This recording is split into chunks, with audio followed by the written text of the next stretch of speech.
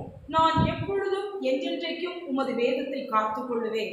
இங்க நான் அப்படி வாசிக்கிறேன், எபிரேய மொழியாக்க அப்படி அழகா சொல்லுது, ஆதலால் நான் எப்பொழுதும் என்றென்றைக்கும் உடைய வேதத்தை காத்துக் கொள்ளுவேன். இவ்வளவு பெரிய பிரச்சனைகள்லாம் இருக்குது. இந்த பிரச்சனையிலிருந்து என்ன நீங்க விடுவிச்சு காக்க போறீங்க.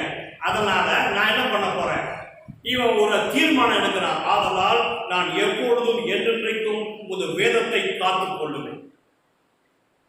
அந்த ஆதலால் பெரிய அர்த்தம் இருக்குது. பின்னாடி முன்னாடி சந்திச்ச பிரச்சனைகள், போராட்டங்கள், தேவனை விட்டு பின்வாங்கி போக வேண்டிய சூழ்நிலைகள், நெருக்கடிகள், எதிராளிகளுடைய பரிகாசமான பேச்சு, மன அழுத்தம்.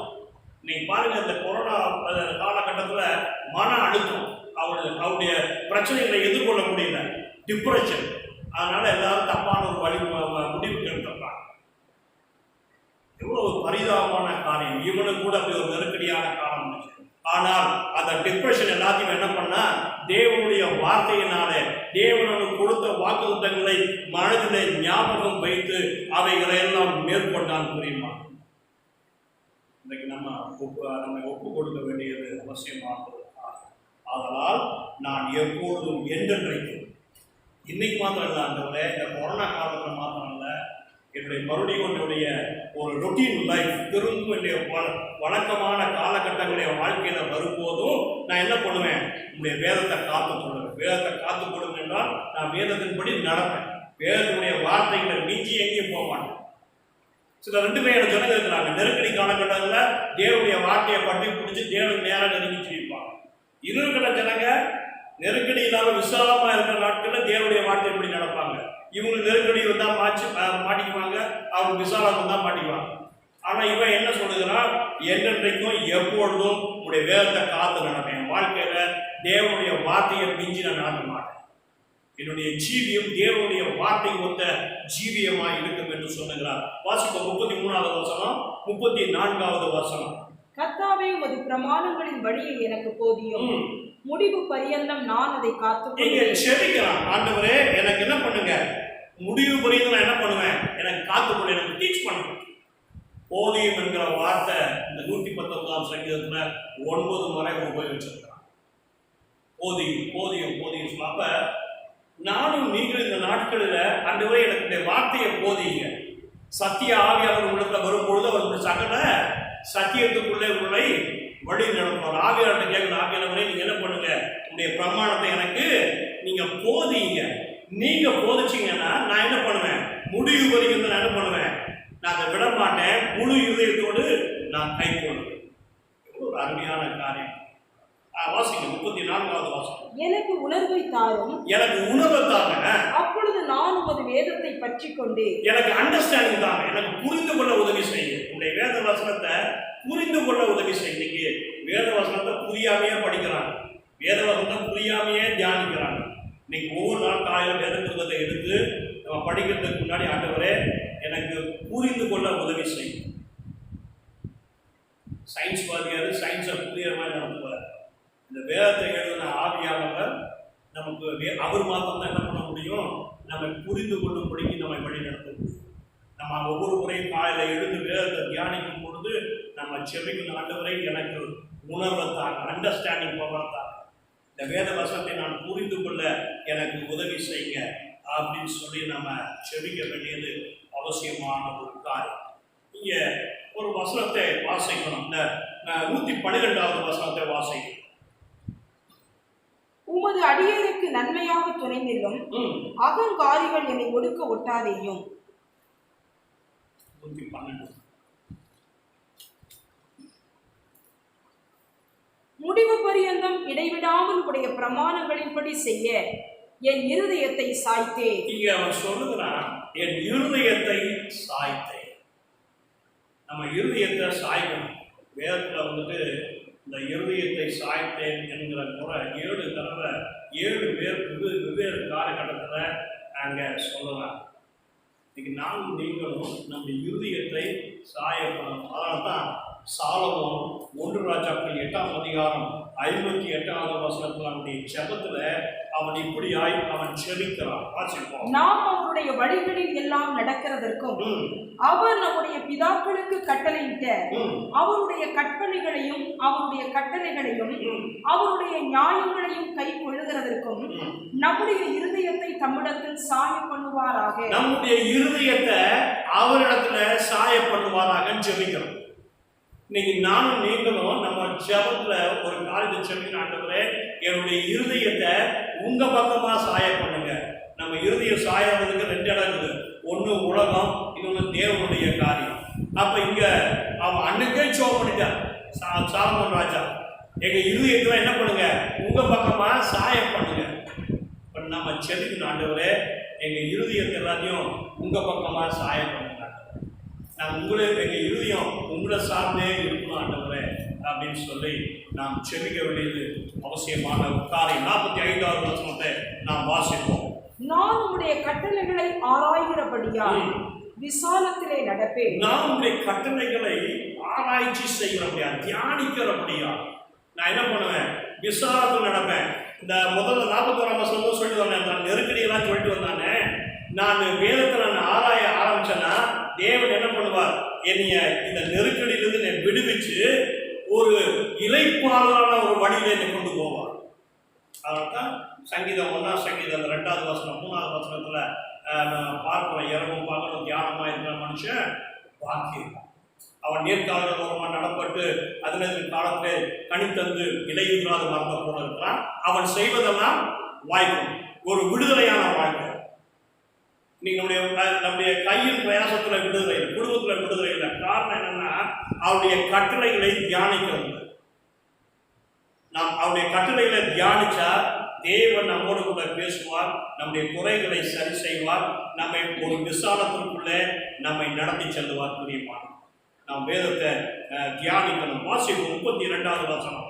நீர் என் இருதயத்தை விசாலமாக்கும் போதே நான் உமது கற்பனைகளின் வழியாக ஓடுவேன். அவ பாரு, நீங்க ஒரு தீர்மானம் பண்ணலாம். ஆண்டவரே என்னை நீங்க விடுதலையாக்கும் போது இருதயத்துடைய இந்த நெருக்கடி, ஐயோ இந்த பிரச்சனை அப்படி மாட்டிட்டு முடிச்சுருக்கிறேனே, நீங்க இந்த நெருக்கடியிலிருந்து நீங்க என்ன பண்ணுங்க, என்னைய விடுவிச்சுட்டீங்கன்னா நான் என்ன பண்ணுவேன், உங்களுடைய கற்பனையின் வழியா ஓடுவேன். இப்ப ஓட முடியாம நிற்கிறேன், தயங்கி நிற்கிறேன். காரணம் என் மனசுல இருக்கிற பிரச்சனைகள், என் வாழ்க்கையில் இருக்கிற போராட்டங்கள், என் அவநம்பிக்கைகள், எதிர்காலத்தை குறித்த பயம், இவைகள் எல்லாம் இருதயத்தை உங்களுடைய வசனத்தை பற்றி பிடிக்காதபடிக்கு அது தடுத்து நிறுத்துகிறது. ஆண்டவரே என்னுடைய இந்த காரியங்களிலிருந்து என்னை விடுவீங்க அப்படின்னு சொல்லி செபிக்கும். இன்னைக்கு இந்த டிப்ரெஷன் வர்றது காரணம் என்னன்னா ஒரே காரணம் பயம், எதிர்காலத்தை குறித்து பயம். ஆனால் கர்த்தருடைய பிள்ளைகளை அந்த பயங்களுக்கு நீங்களாக்கி அவர் வழி நடத்துவார். எப்படி இஸ்ரவேல் ஜனங்க எகிப்தில் இருக்கும்போது கோசோனுடைய நாட்டில் மாற்றம் வெளிச்சம் இருந்தது, கோசோனுடைய நாட்டில் மாத்திரம் பாதுகாப்பு இருந்தது. அதே போல கர்த்தருடைய பிள்ளைகளுடைய வாழ்க்கையில தேவன் எல்லா காரியங்களிலும் அவர் பாதுகாத்து வழி நடத்த வல்லவராக இருக்கிறார். இப்போ வாசிப்போம் யோவான் 8ஆம் அதிகாரம் 32வது வசனம். சத்தியத்தையும் அறிவீர்கள், சத்தியத்தையும் அறிவீர்கள், சத்தியம் உங்களை விடுதலையாக. நாம் சத்தியத்தை அறிந்து கொள்ளும் பொழுது, ஆவியானவருடைய உதவியை கொண்டு அறிந்து கொள்ளும் போது, தேவன் எனக்கு முதலாவது ஏன் சத்தியத்தை நம்ம விடுதலையாகும்னா, நான் சத்தியத்தை நேசிக்கணும். ஆண்டவரே உடைய வசனத்தின்படி நான் வாழணும் ஆண்டவரே அப்படிங்கிற ஒரு ஆசை வரும். அந்த ஆசை என்ன பண்ணுன்னா நம்ம விடுதலையாகும், உலகத்துடைய காரியங்களிலிருந்து விடுதலையாகும், நம்முடைய பிரச்சனைகளிலிருந்து விடுதலையாகும், நம்முடைய பயத்திலிருந்து விடுதலையாகும், மன அழுத்தத்திலிருந்து விடுதலையாகும், எதிர்காலத்துடைய அவநம்பிக்கையிலிருந்து நம்மை விடுதலையாகும். பிரியமானவர் 36வது வசனம். ஆகையால் குமாரன் உங்களை விடுதலையாக்கினார், மெய்யாகவே விடுதலையாவீர்கள். சத்தியத்தை அறிவீர்கள், சத்தியம் உங்களை விடுதலையாக்கும். அந்த சத்தியம் இயேசுவானவர். அந்த இயேசு நம்மளை விடுதலையாக்கினா என்ன பண்ணுவாங்க, நீங்களும் நானும் ஒரு மெய்யான விடுதலைக்குள்ள நாம் கடந்து போவோம். பிரியமானவர்களே, இந்த நாட்களிலே தேவனுடைய வார்த்தையை நாம் விசுவாசிப்போம், தியானிப்போம். அது நம்முடைய வாழ்க்கையில் இருக்கிற கட்டுகளையும் பிரச்சனைகளையும் போராட்டங்களையும் நம்மை விடுதலையாக்கி ஒரு விசாலமான வழியில நம்மை கொண்டு போக நமக்கு உதவி செய்யும். வாசிப்போம் 46வது வசனம். நான் உடைய சாட்சிகளை குறித்து ஆ, ராஜாக்களுக்கு முன்பாகவும் ம். வெட்கப்படாமல் பேசுவேன். இது ஒரு தீர்மானம். நீங்க அதெல்லாம் எனக்கு செஞ்சுட்டீங்கன்னா நான் ஒரு காரியம் செய்வேன் ஆண்டவரே அப்படின்னு சொல்லி ஒரு தீர்மானம் பண்ணலாம். என்ன சொன்னா, நான் உங்களுடைய சாட்சிகளை குறித்து, உங்களுடைய கட்டளைகள், நீங்க இந்த உலகத்துல மனுஷங்க எதெல்லாம் கை கொள்ளணும்னு சொல்லி வச்சிருக்கிறீங்களோ அவைகளை நான் என்ன பண்ணுவேன், ராஜாக்களுக்கு முன்பாக நான் போய் என்ன பண்ணுவேன், வெட்கப்படாம சொல்லுவேன். இன்னைக்கு இயேசுவை பத்தி அவங்கள்ட்ட போய் சொல்லுங்க அப்படின்னா, வெக்கமா இருக்கு பாஸ்டர், பயமா இருக்கு பாஸ்டர், அப்படியே இந்த நாக்கு அப்படியே தொண்டையோட ஒட்டிக்கிச்சு பாஸ்டர், மேல் வாயோட ஒட்டிக்கிச்சு பாஸ்டர், இப்படி எல்லாம் சொல்லி சொல்லி ஏமாத்தினாங்க. ஆனா இவன் என்ன சொன்னா, நான் போய் ராஜாக்களுக்கு முன்னாடி பேசுவேன். அந்த எபிரேய மொழியாக்க என்ன சொல்றா, நான் ராஜாக்களுக்கு முன்னாடி பேசுவேன், அவங்க என்னை வெட்கப்பட விட மாட்டாங்க, அவங்க கேட்பாங்க. பாருங்க எவ்வளவு பெரிய ஒரு தீர்மானம். இன்னைக்கு நாம ஒரு தீர்மானம் எடுக்கணும். இந்த நாட்களில் நம்ம ஃப்ரெண்ட்ஸுகளோட நிறைய பேர் கூட நம்ம செலவழிக்கிறோம், ஃபோனில் பேசுகிறோம், அவர்கள் இந்த கொரோனாவை பற்றி பேசுகிறோம், இத்தனை பரவிச்சு, சென்னையில் விட பரவிச்சு, இப்படி ஆயிடுச்சு, லாக்டவுனை நீட்டிக்க போகிறாங்க, இப்படி எல்லாம் பேசுகிறோம். ஆனால் இயேசுவை பற்றி பேசுகிறோம்னா, இவன் ராஜா கிட்ட பேசுகிறேன் அப்படின்னு சொல்கிறான். வாசிங்க 138ஆம் சங்கீதம் 1வது வசனம் வாசிங்க. உம்மை என் முழு இருதயத்தோடும் துதிப்பேன், தேவர்களுக்கு முன்பாக உம்மை கீர்த்தனம் பண்ணுவேன். பாருங்க, தேவர்களுக்கு முன்பாக, தேவர்கள் யாருன்னா ராஜாக்கள். அந்த நாட்கள்ல ராஜாக்களையும் நியாயாதிபதிகளையும் தேவர்கள் என்று சொன்னார். அப்ப இந்த சங்கீதக்காரன் தாவீது சொல்றான், ஆண்டவரே நான் முழு இதயத்தோட துதிப்பேன் ஆண்டவரே, அந்த ராஜாக்கள் முன்னாடி, அந்த நியாயாதிபதிகள் முன்னாடி வெட்கப்படாம துதிப்பாங்க. தான் உடன்படிக்கை பண்ணி போகும்போது தன்னுடைய ராஜ வஸ்திரத்தெல்லாம் கழட்டி எறிஞ்சு போட்டு இடுப்புல ஒரு சரள ஆடையை கட்டிக்கிட்டு டான்ஸ் ஆடிக்குவான் அத்தனை பேருக்கு முன்னாடி. ஏன்னா சந்தோஷம், தேவனை குறித்த ஒரு சந்தோஷம். அப்ப தேவனுடைய வார்த்தையினுடைய விடுதலையினுடைய சந்தோஷம் நமக்குள்ள இருந்துச்சுன்னா, நம்ம யாருக்கிட்டையும் நம்ம வெக்கப்படாம என்ன பண்ணுவோம், சத்தியத்தை பேசுவோம். ஒரு அருமையான இன்னைக்கு நாம ஏதோ தீர்மானம் எடுக்கிறோம். இந்த கொரோனா காலத்துல இந்த தீர்மானம் எடுக்கிறோம். மத்தேயு 10ஆம் அதிகாரம் 18வது வசனம் 19வது வசனத்துல இயேசு இப்படியாய் சொல்லுகிறார், அவர்களுக்கும் புறஜாதியாருக்கும் சாட்சியாக என் நிமித்தம் அதிபதிகளுக்கு முன்பாகவும் ராஜாக்களுக்கு முன்பாகவும் கொண்டு போகப்படுவீர்கள். அவர்கள் உங்களை ஒப்புக் கொடுக்கும் போது எப்படி பேசுவோம் என்றும் என்னத்தை பேசுவோம் என்றும் கவலைப்படாதீர்கள். நீங்கள் பேச வேண்டுவது அந்நேரத்தில் உங்களுக்கு அருளப்படும். இங்க இயேசு சொல்றாரு, சீஷர்களை பார்த்து சொல்றாரு, நீங்க உங்களை ராஜாக்கள் முன்னாடி போய் நிற்பீங்க. இவங்கெல்லாம் யாரு, மீன் பிடிக்கிறவங்க, சாதாரண படிப்பறிவு இல்லாதவங்க. அப்ப சொல்ற கடைசி நாட்களில் உங்களை என்ன பண்ணுவாங்க, கொண்டு போய் ராஜாக்கள் முன்னாடி நிறுத்துவாங்க. அப்ப என்னடா பேச சொல்லி நீங்க நினைக்காதீங்க, ஆவியானவர்களோடு கூட இருந்து என்ன பண்ணுவாரு, உங்களுடைய தைரியமாய் ராஜாக்களுக்கு முன்னாடி என்னை பத்தி நீங்க சாட்சி சொல்லுவீங்க. நீங்க அப்போஸ்தலர்கள் 28ஆம் அதிகாரம் 1-38 வசனத்தை வாசிச்சு பாருங்க. பவுல் அகிரிப்பா ராஜா கிட்ட பேசுறாரு, தன்னுடைய சாட்சியை சொல்றாரு. நான் இயேசுவை எப்படி சந்தித்தாருன்னு சொன்னார், எப்படி நம்முடைய விடுதலைக்குள்ள என்னை வழி நடத்தினாரு, அவர் எப்படி நியாயப்பிரமாணத்திலிருந்து எல்லாம் விடுவிச்சாரு, அவர் புறஜாதிகளுக்கும் தேவனா இருக்கிறாரு, அவர் ரட்சகர், பாவங்களை மன்னிக்கிறார் சொல்லி அந்த 38 வசனம் அருமையா சொல்லப்படும். அகிரிப்பா ராஜான்னு சொல்லிட்டு அவன் பயப்படுறான், ராயன். ஆனாலும் நானும் நீங்களும் நம்ம நண்பர்கள் சொல்றதை வைக்க போறோம், பக்கத்து வீட்டுக்காரங்க சொல்ல வைக்க போறோம். ஆனா இந்த சங்கீதக்காரன் அவன் சொல்றான், என்ன சொல்றான், என்னுடைய சாட்சிகளை குறித்து ராஜாக்களுக்கு முன்பாக வெட்கப்படாமல் பேசுகிறான். நம்ம தீர்மானம் எடுக்க வேண்டிய காலகட்டத்தில் வாசிப்போம். 47வது வசனமும் 48வது வசனம். நான் பிரியப்படுகிற உமது கற்பனைகளின் பேரில் மன மகிழ்ச்சியாயிருப்பேன். நான் பிரியப்படுகிற உமது கற்பனைகளுக்கு கையெடுப்பேன், உமது பிரமாணங்களை தியானிப்பேன். இங்க ஒரு வாரம் திருப்பி சொல்றேன், என்ன சொல்றேன், நான் பிரியப்படுகிறேன். தேவனுடைய வார்த்தையை குறித்து ஒரு பிரியம் வருது. நான் பிரியப்படுகிற உடைய கற்பனையின் பேரில் மகிழ்ச்சியாக. இன்னைக்கு மக்களுக்கு எதெல்லாம் பிரியமா இருக்குது அதெல்லாம் மகிழ்ச்சி. சிலருக்கு அப்படியே கறி சோறு மேல பிரியம் இருக்கும். அது செஞ்ச உடனே நான் வீட்டில் அப்படியே ஒரு விசில் சத்தம் வரும், அப்படியே சந்தோஷமா அப்படியே அண்ணன் பெட்ரூம்ல படுத்து உருண்டு பரண்டு இருந்தவன் குளிச்சு கிழிச்சு என்ன பண்ணுவோம், அப்படி உட்காந்து சாப்பிட்றதுக்கு ஆயத்தமாகி சந்தோஷமா சாப்பிடுவோம். ஒரு தயிர் சாதம் வச்சோம்னா அப்படியே ஒரு முறுக்கு. இப்படிதான் வாழ்க்கை போயிடும். ஆனா இவருக்கு என்ன இருக்குன்னா, நான் பிரியப்படுகிற கற்பனையின் பேரில் மன மகிழ்ச்சியா. அப்ப சங்கீதக்காரனுக்கு எது மன மகிழ்ச்சின்னா, அவன் பிரியப்படுகிற கற்பனை. இந்த பிரியம் எப்படி வரும்னா ஆவியானவர் இருந்தார். ஆவியானவர் நம்மை தேவனுடைய அன்புக்குள்ள நடத்துவார். அதனால ரோமர் 5ஆம் அதிகாரத்துல அங்க சொல்றாரு, பரிசுத்த ஆவியானுடைய மூலமாக தேவனுடைய அன்பு உங்களுடைய இருதயத்திற்குள்ளே ஊட்டப்பட்டிருக்கிறது. அப்ப ஆவியானவர் என்ன பண்ணுவார்? தேவனுடைய அன்பை எனக்குள்ள ஊற்றுவார். தேவனுடைய அன்பு எனக்குள்ள ஊற்றப்படும் பொழுது நான் தேவனுடைய கற்பனையில மனமகிழ்ச்சியா இருப்பேன். தேவனுடைய கற்பனையை குறித்து அன்பா இருப்பேன், அதுல பிரியமா இருப்பேன். அதுல அந்த தேவனுடைய கற்பனைகளை செய்வதற்கு நான் முன்னுரிமை கொடுப்பேன். இதுதான் நம்ம வாழ்க்கை. இவன் கடைசியில் இந்த பகுதியில் இவன் கற்புடைய வார்த்தை என்ன விடுதலைக்குள்ளாய் ஆக்கும் என்ற விசுவாசத்தோடு கூட ஒரு தீர்மானத்தோடு கூட சொன்னா நான் பிரியமா இருப்பேன், அதில் மன மகிழ்ச்சியா இருப்பேன்னு சொல்லி வாசிப்போம். யோவான் 15ஆம் அதிகாரம் 10வது வசனத்தை வாசிப்போம். நான் என் பிதாவின் கற்பனைகளை கைக்கொண்டு அவருடைய அன்பிலே நிலைத்திருக்கிறது போல நீங்களும் என் கற்பனைகளை கைக்கொண்டிருந்தால் என்னுடைய அன்பிலே நிலைத்திருப்பீர்கள். கர்த்தருடைய அன்பில நிலைச்சிருக்கணும். ஆவியாருடைய அன்பில நிலைக்கணும்னா நான் என்ன செய்யணும்? அவருடைய கற்பனையை, இயேசு பிதாவுடைய கற்பனையை கீழ்ப்படுத்தது போல நாமளும் என்ன பண்ணணும்? அவருடைய கற்பனைகளை கீழ்ப்படியணும். அது எதனால? அன்பின் நிமித்தம். நான் இயேசுவிடத்தில் அன்பா இருக்கிறேன்னா நான் என்ன செய்வேன்? அவருடைய கற்பனைகளுக்கு கீழ்ப்படிவேன். 11வது வசனம் நல்ல ஒரு அழகான ஒரு காரியத்தை சொல்லுகிறது. என்னுடைய சந்தோஷம் உங்களில் நிலைத்திருக்கும், என்னுடைய சந்தோஷம் உங்களில் நிலைத்திருக்கும்படிக்கு, உங்கள் சந்தோஷம் நிறைவாய் இருக்கும்படிக்கும், உங்கள் சந்தோஷம் நிறைவாய் இருக்கும்படிக்கும் இவைகளை உங்களுக்கு சொல்றேன். இவைகளை உங்களுக்கு சொல்றேன். எதுக்கு? உங்களுடைய பிதாவுடைய கற்பனைகளுக்கு கீழ்ப்படுங்க, அதுல நிலைத்திருங்க, அவருடைய அன்பில பிரயாசப்படுங்க, அவருடைய கற்பனைகளை கை கொள்ளுங்க. இப்படி கை கொண்டீங்கன்னா நீங்க என்னுடைய அன்பில் என்ன பண்ணுவீங்க? நீங்க நிலைத்திருப்பீங்க.